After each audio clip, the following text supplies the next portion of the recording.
यादव लोग तो अपने को शूद्र से ऊपर बुझते हैं कि शूद्र न है, छत्री बनलन तो टिकी कहला नोचवा लेलन। सत्संग कर रही हो माधव जैसे मधुक मखीरा, सत्संग करके आपस में राय मशविरा करके मीटिंग सीटिंग करके विचार करके एक साथ चिपक के रहना, जैसे मधुमक्खी आपस में गुनगुना करके हजारों मधुमक्खी चिपक के रहता है तो कोई उस पर ढेला नहीं मारता है डर से कि आएगा तो बीन लेगा। उस तरह से अगर यादव लोग चिपक के अपने बैकवर्ड के साथ रहते, ये टिकी नोचाता और कुत्ता को गाड़ी पढ़ने पर इधर थूक 90% फेंक देता तो डूब के मर जाता। हमारी कमजोरी है जिसका नतीजा यादव को पीट रहा है, कल कानू को पीटेगा, परसों चमार को पीटेगा, परसों मियाँ को पीटेगा। चूंकि हम लोग कानू, चमार, दुसार, डोम, हलखोर, गुआर, कोयरी में बटे हुए हैं। इसके बाद भी होश नहीं हो रहा है इन लोगों का। हमारे ही गांव के यादव लोगों को जनेऊ पहनाने के लिए आप लोग भी जनेऊ पहनिए। जनेऊ पहन लेने से कोई ज्ञानी होगा? अगर जनेऊ पहन लेने से ज्ञानी और साहसी और बड़प्पन का कोई पहचान अगर हो जाता दुनिया में, बिना जनेऊ पहने हुए तो दुनिया भर का साइंटिस्ट हुआ है, दार्शनिक हुआ है, भगत सिंह जैसे लोग क्रांतिकारी लोग हुए हैं। कुत्ता, घोड़ा, ये सब उनका पशु, सब पर उनका दया है, रहम है, क्योंकि उनका गुलाम नहीं। लेकिन बाद बाकी जितना 90% बैकवर्ड है उनके नजर में हम कुत्ता से भी एक कदम पीछे हैं। गुलाम है तब न उठ के सलाम कर दिया कि मालिक आ गए, तो इसके मस्तिष्क में मालिक का पीट करके इसको सामाजिक ट्रेनिंग दिया गया है। लेकिन उस ट्रेनिंग को कुत्ता, बकरी और मुर्गी, इसको ट्रेनिंग नहीं है। तो हमारे लोग ट्रेंड हो गए हैं कि हम दबे हुए हैं, गिरे हुए हैं, हम इनके गुलाम हैं। ऐसी जब मानसिकता रहेगी मुकाबला कैसे करेगा? यहाँ के सूरज थे doctor Ambedkar, Jagdev Prasad, ललय Singh Yadav, Ramswaroop Verma, Periyar, Jyotiba Phule, Buddha, Kabir, Raidas. Hello friends, मैं गौतम कुमार आप सबको एक बार फिर से अर्जक संघ ऑफिशियल टीवी चैनल में स्वागत करता हूं। एक बार फिर हमारे बीच अर्जक संघ बिहार प्रदेश अध्यक्ष माननीय अरुण कुमार गुप्ता जी जुड़े हुए हैं। और इधर बीते कुछ दिनों में इतनी गंभीर घटनाएं सामने आई है जिसकी वजह से हम मजबूर हो गए हैं कि अरुण कुमार गुप्ता जी का प्रतिक्रिया लिया जाए। सर, बीते कुछ दिनों में बहुत गंभीर घटनाएं सामने आई है। यूपी के उन्नाव में से एक घटना सामने आ रही है कि एक व्यक्ति कहीं जा रहा होता है तो उसके ऊपर कुत्ता भौंकने लगता है, जो अक्सर हम लोग गांव में देखते हैं, कोई कुत्ता भौंकने लगता है। तो उस कुत्ता को पता नहीं वो बच्चा क्या गाली दिया, कहा जा रहा है कि गाली दे दिया, जिसकी वजह से उसकी पिटाई होती है और पिटाई के बाद उसकी निधन हो जाती है। कैसे देखते हैं इस घटना को? साफ है, कुत्ता आज़ाद है, भारत का पशु आज़ाद है, पक्षी आज़ाद है। शुरू से लेकर के कुत्ता, घोड़ा, ये सब उनका पशु, सब पर उनका दया है, रहम है, क्योंकि उनका गुलाम नहीं है। लेकिन बाद बाकी जितना 90% बैकवर्ड है उनके नज़र में हम कुत्ता से भी एक कदम पीछे हैं, क्योंकि हमारी हैसियत उनके कुत्ता, उनके बिल्ली, उनके गाय और उनके सूअर से भी हमारी हैसियत, बैकवर्डों की हैसियत कम है। इसे साफ जाहिर होता है कि अभी तक हमारे लोग समझे नहीं हैं और इतना अपमान झेल रहे हैं, और तो अभी उसके मतलब कि व्यवस्था को एक्सेप्ट किए जा रहे हैं। यही रोना है, चूँकि हमारे महापुरुष जितने लोग हुए उनके बारीकी को समझे, उनके सारे तिक्रम को समझे, लेकिन हमारे लोग नहीं आज तक समझे, जिसका नतीजा अपमान बारी बारी से झेलना ही पड़ेगा। सर, आज हमारा देश यहाँ पहुँच गया है कि कुत्ते को अहमियत दी जा रही है, लेकिन एक इंसान को इतना पीटा जा रहा है कि उसकी निधन हो जा रही है। ये तो क्लियर है, आपका जन्म नहीं था। हम इंजेक्शन देने एक जमींदार के लड़की को पेनिड्योर देने गए थे, तो पेनिड्योर देने गए थे, ब्लड पॉजिटिव था, तो बाबूजी कहे कि जाओ तुम ही दे करके आओ। अब बड़ी ओस कुहासा था, तो मैं 9 बजे पहुंचा उसके दरवाजे पर।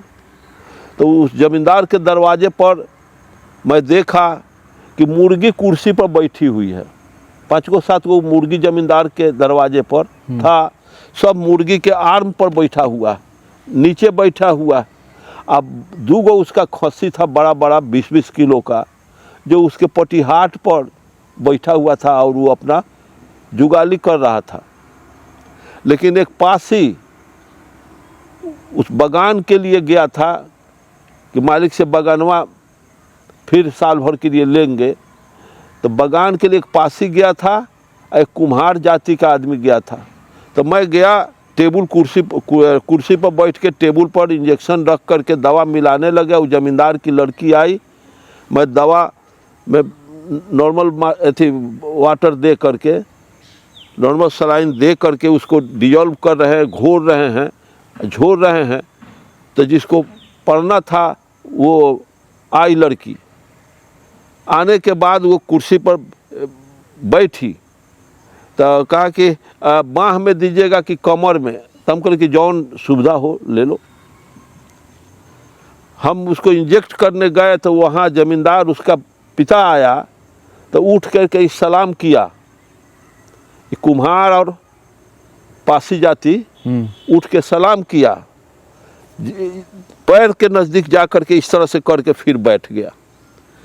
लेकिन मुर्गी नहीं सलाम किया, मुर्गी कुर्सी पर से नहीं हटा, खस्सी कुर्सी पर से नहीं हटा। और ये लोग नीचे बैठे हुए थे, और नीचे ये लोग बैठे हुए थे, ओटा पर बैठे हुए थे। और ऐसी स्थिति को मैं देख करके वहाँ दार्शनिक मूड से मैं देखा, बूझा कि उसके पास, कुत्ता के पास, एथी के पास, मुर्गी के पास वो जमींदार है कि राजा है कि भिखारी है, उससे कोई मतलब नहीं, वो आज़ाद है। खस्सी को कोई मतलब नहीं है क्योंकि उसका वो गुलाम नहीं है। लेकिन ये गुलाम है तब ना उठ के सलाम कर दिया कि मालिक आ गए। तो इसके मस्तिष्क में मालिक का पीट करके इसको सामाजिक ट्रेनिंग दिया गया है, लेकिन उस ट्रेनिंग को कुत्ता, बकरी और मुर्गी इसको ट्रेनिंग नहीं है। तो हमारे लोग ट्रेंड हो गए हैं कि हम दबे हुए हैं, गिरे हुए हैं, हम मतलब इनके गुलाम हैं। ऐसी जब मानसिकता रहेगी, मुकाबला कैसे करेगा? कुत्ता से बदतर न रहेगा। 90% अगर मंत्री बन जाता है कोई बैकवर्ड, नाम नहीं रखेंगे, मंत्री भी बन जाता है तो उनके जेहन में अभी दम है। वो आरजों के मंत्री के सामने दम दबाए रहते हैं। हम विधानसभा में जा कर के देखते हैं। अब ऐसी स्थिति में वो तहजीह नहीं देता है क्योंकि हमारे लोग असंगठित है, जाति में बटे हुए हैं, और कम में है वेल संगठित है। मैं आपसे जानना चाहता हूं कि कुत्ता उनके नज़र में सुपीरियर है इंसान के मुकाबले, तो मुझे जानना आपसे ये है कि ये जातीय घृणा है, क्या है, इसको कैसे देखते हैं? ये मनुस्मृति के अनुसार से वो लोग चल रहे हैं। हम लोग शूद्र हैं। शूद्र का अर्थ होता है ब्राह्मण का सेवा करना, क्षत्रिय का सेवा करना, इससे फाजिल और कुछ नहीं। मनुस्मृति में शूद्र को धन रखने का अधिकार नहीं, शिक्षा ग्रहण करने का अधिकार नहीं है, ऊंचे आसन पर बैठने का अधिकार नहीं है, इस सारे चीज़ों का, जनेऊ पहनने का अधिकार नहीं जी। हम बच्चे थे, करीब 55-58 की बात है जी। तरियानी का, सीतामढ़ी तरियानी का कुछ यादव लोग आए हमारे ही गांव के यादव लोगों को जनेऊ पहनाने के लिए। जनेऊ पहनाने के लिए करीब 25-30 गो यादव लोग वहाँ से आए कि आप लोग भी जनेऊ पहनिए। वो जनेऊ पहन लेने से कोई ज्ञानी होगा? नहीं। अगर जनेऊ पहन लेने से ज्ञानी और साहसी और बड़प्पन का कोई पहचान अगर हो जाता तो दुनिया में बिना जनेऊ पहने हुए तो दुनिया भर का साइंटिस्ट हुआ है, दार्शनिक हुआ है, भगत सिंह जैसे लोग क्रांतिकारी लोग हुए हैं। तो जनेऊ एक सामाजिक जो वो लोग प्रतिष्ठा बना के रखे हुए हैं कि जनेऊ बड़ जात पहनेगा, छोट जात को जनेऊ नहीं पहनना है। तो वो तरियानी के यादव लोग आए, यहाँ के यादव को जब जनेऊ पहनाना शुरू किए तो हमारे गांव के अगल बगल के जमींदारों को मालूम होगा कि तरियानी के यादव लोग आ रहा है, यादव को जनेऊ पहना रहा है। जनेऊ हमारे वर्ग का प्रतीक है, पहचान है, शूद्र का है पहनेगा।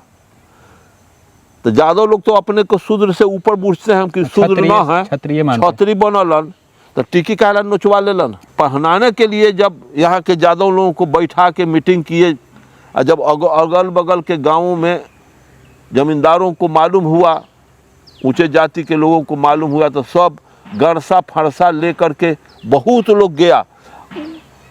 अरे कहाँ हो, तोरा की हाल हो? तो सब लोग घर में नुका गया। कुछ लोग इधर उधर भाग गए कि ना कहाँ ले, ये झूठ बात है, झूठ बात है।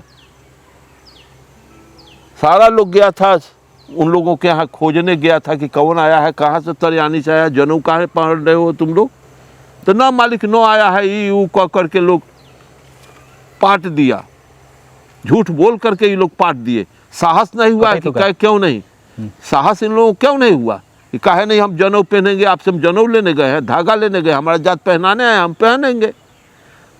कुर्ता पहनना अपराध है, कोट पहनना अपराध है, जूता पहनने अपराध है, तो जूता पहनने या चप्पल पहनने के लिए लड़ाई लड़ा गया है इस देश में जी। ऐसा घटना घटा क्यों? उसके मस्तिष्क में अगर रहता कि नहीं ये भी बहादुर का कौम का अगर है, हमारा मुकाबला कर देगा, तो ऐसा घटना नहीं घटा। तो ऐसा उसका नानी का तिलाक था कि इस तरह से मार देगा। कोई आदमी तब मारता है कि बुझता है कि हमारे मारने का रिएक्शन में ये हमारा कोई कुछ बाल बांका नहीं करेगा, तब किसी का कोई हत्या करता है, चाहे किसी का कोई मारता है। तो सर आखिर क्या कारण है कि एक तरफ जनेऊ पहनाया जाता है और यादव समाज के लोग जनेऊ पहनते भी हैं बड़े गर्व से, और उसके बाद भी कुत्ते के गाली दे देने पे उनकी पीट पीट कर हत्या कर दिया जाता है? अब उनकी समझदारी है, नहीं समझ रहे हैं तो अरुण गुप्ता क्या करेगा? उनके नेताओं को शर्म आना चाहिए।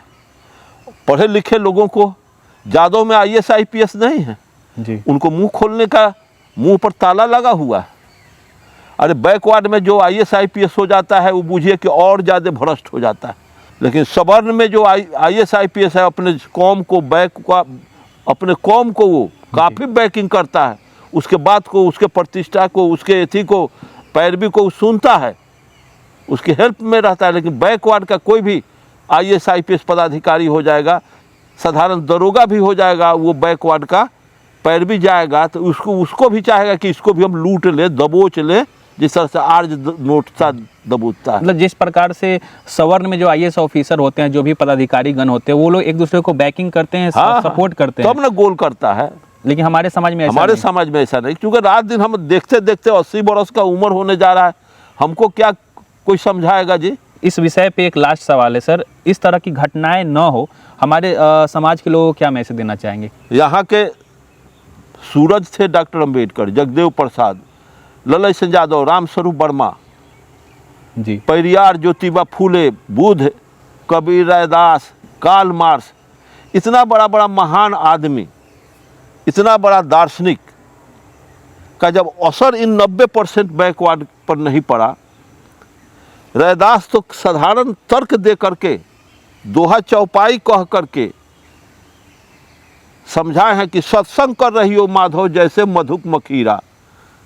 सत्संग करके, आपस में राय मशविरा करके, मीटिंग सीटिंग करके, विचार करके, एक साथ चिपक के रहना, जैसे मधुमक्खी आपस में गुनगुना करके, हजारों मधुमक्खी चिपक के रहता है तो कोई उस पर ढेला नहीं मारता है, डर से कि आएगा तो बीन लेगा।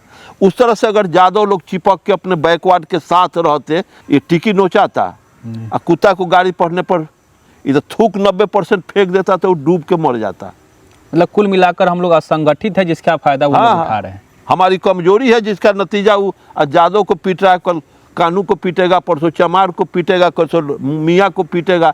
चूँकि हम लोग कानू, चमार, दुसाध, डोम, हलखोर, गुआर, कोयरी में बटे हुए हैं, इसके बाद भी होश नहीं हो रहा है इन लोगों का। वो लोग तो और ज़्यादा बेहोश हैं।